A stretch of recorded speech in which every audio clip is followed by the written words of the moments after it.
You know that moment, right?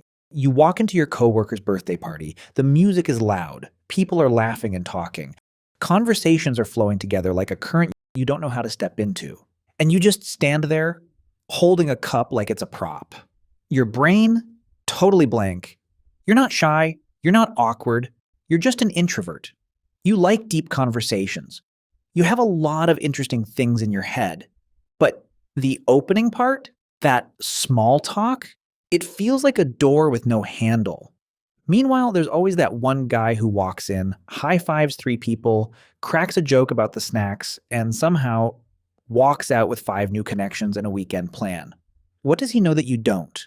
The truth is, introverts actually have an advantage, but most people were never shown how to use it. Small talk isn't random. It has structure. It has rhythm.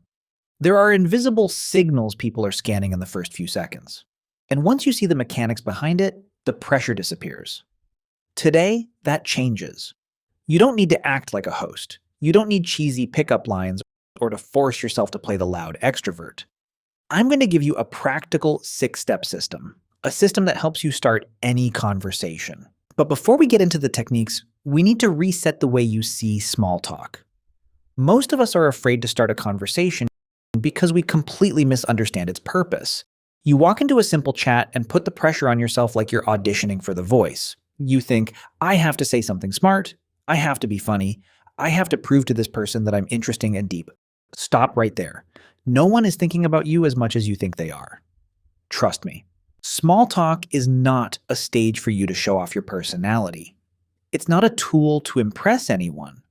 Small talk actually has only one goal in this world: to make the other person feel seen.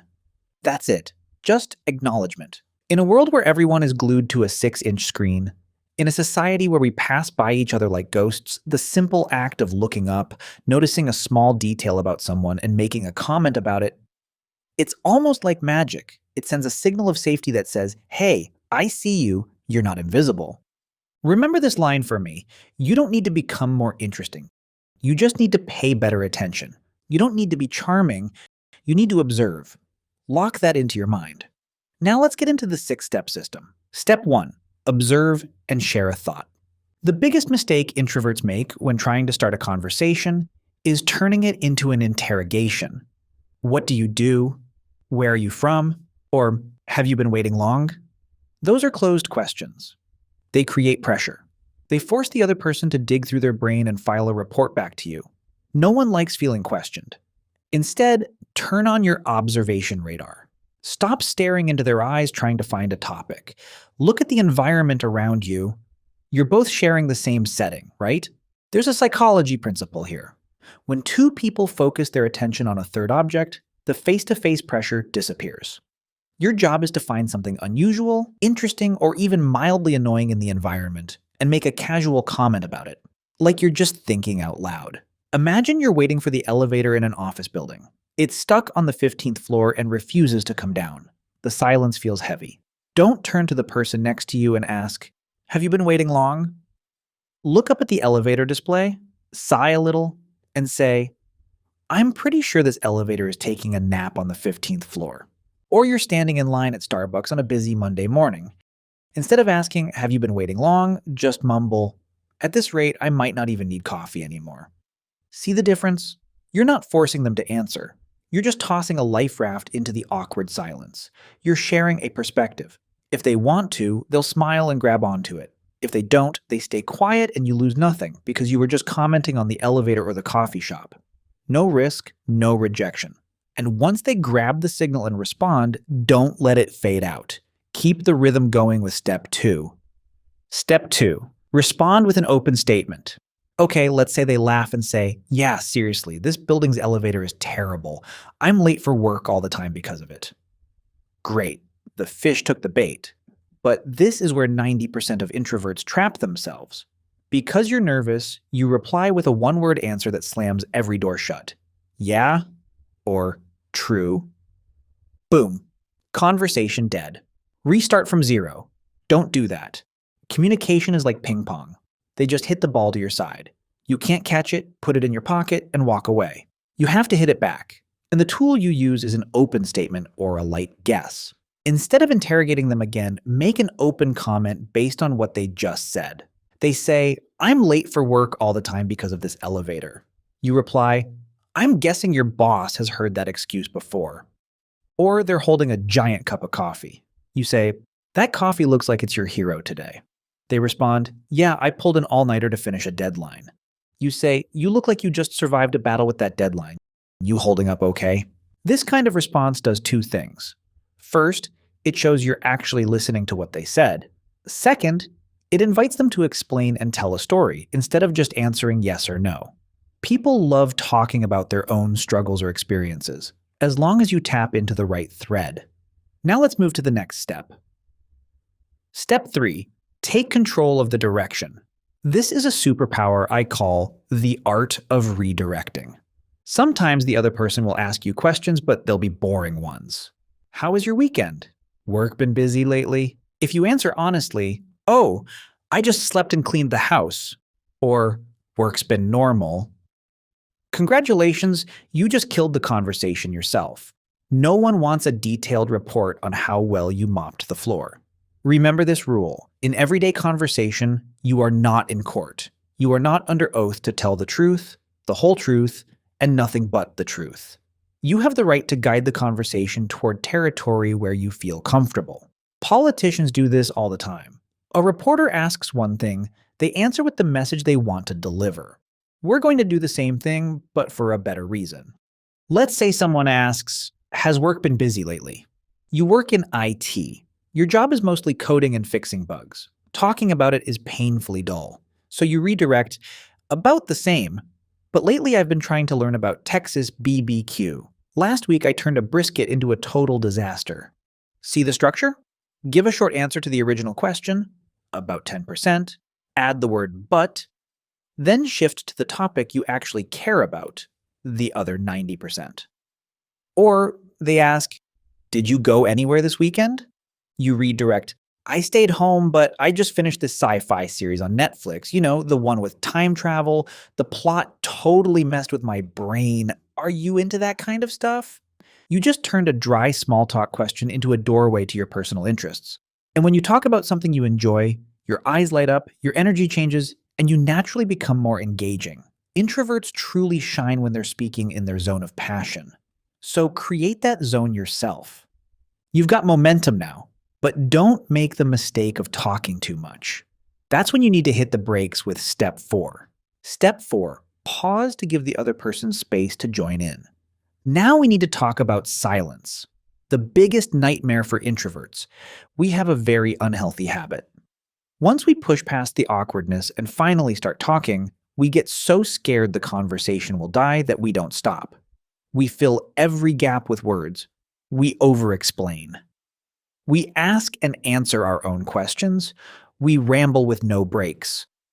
There's slang for this. Word vomit. Please, stop. Take a deep breath.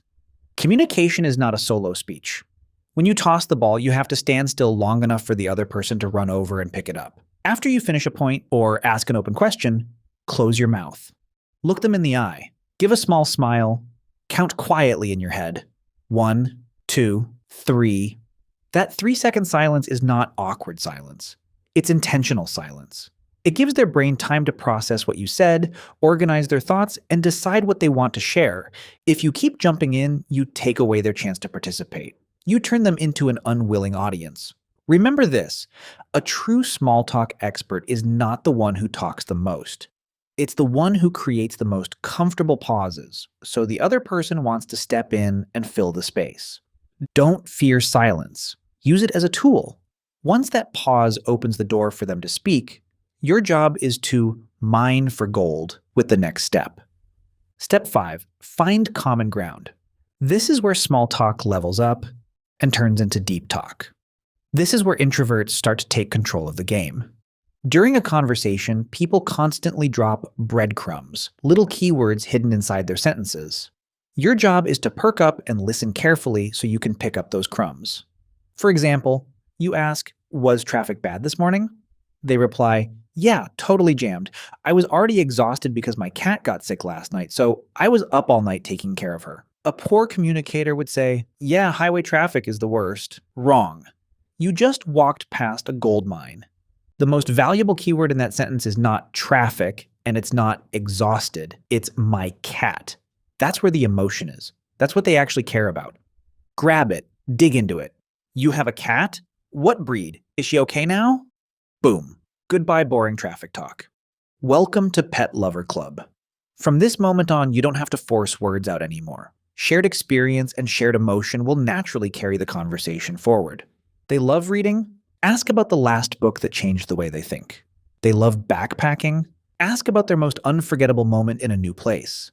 They're burned out from work? Ask what they'd do first if they won a $500 million Powerball tomorrow, right after quitting their job. See it? Once you find the underground stream you both care about, you've unlocked their defensive wall. At that point, small talk has completed its mission. It steps aside and makes room for real human connection. And finally, if you know how to start, you also need to know how to end. Don't let it get awkward. That's where step 6 comes in. Step 6, the graceful exit. There will be times when you do all 5 steps right and the conversation is still flat. Why? Maybe they're in a bad mood, maybe they're genuinely busy, or maybe the two of you just don't click. No chemistry. That's okay. Failing at one small conversation does not define your worth as a person. But our biggest fear is this. If the conversation gets boring, how do I leave without being awkward? That fear of having no escape route is what stops you from even starting. So here's your emergency exit. Always keep one graceful exit line ready in your head. The rule is simple. Be clear, smile, and give a neutral reason that has nothing to do with them. Don't let the conversation slowly die in painful awkwardness while you both squeeze out the last few words. End it on purpose when you feel it slowing down. I'm going to grab another drink. It was great talking with you. Catch you later. Or at a party. I won't keep you. Feel free to mingle. I'm going to grab something to drink. That's it. Light, polite, clean. The other person will probably feel relieved too, because no one has to force the conversation anymore. When you know you can always hit the eject button anytime you want, you walk into conversations feeling free and relaxed. We've gone through all 6 steps. Now let's zoom out and look at the bigger picture. I want to break one last illusion in your mind. Mastering small talk is not about walking into a party, shining like a spotlight, shaking hands, and hugging everyone like a politician running for office. It's not about becoming the center of attention, talking the most in the room, making everyone laugh, and impressing the crowd. That's Hollywood, not real life. The truth about mastery is much deeper. Mastery is standing in a grocery store line and knowing that if you want to, you can start an interesting conversation with the person in front of you at any moment. Mastery is when the conversation falls into silence, and instead of panicking, you smile and enjoy it. Mastery is when you say something. They just nod and give a short reply, and you don't overthink it later in bed that night. You don't beat yourself up. You just shrug and move on. We are obsessed with having to say something impressive. But let me repeat this one more time. Small talk is not about talking. It's about attention. It's the ability to step out of the glass box of your own insecurity, look at the person next to you, and show them they are being heard and seen. And you know what? Careful observation, deep listening, catching subtle details, reading emotional cues. Aren't those natural strengths of introverts? We were born with one of the best toolkits for human connection. We just haven't learned how to use it. That sensitivity you've been calling a weakness, it's actually your unfair advantage. Next time you step into a stuffy elevator or wait for your drink at a coffee shop, don't bury your face in your phone to hide from the world. Look up, turn on your radar, notice something, make a comment. Worst case, they ignore you. You exit. Your life is still perfectly fine. Best case, you just created a small but real human connection in the middle of this chaotic world. Trust me, you can do this. And once you get used to it, you'll realize this small talk game is actually kind of fun. If this video helped you see small talk in a new way, hit subscribe and share it with a friend who's also struggling with social anxiety. That's how you help them access real human connection. Thank you for watching all the way to the end. I'm Apex. Don't forget to subscribe so you don't miss any videos. See you next time.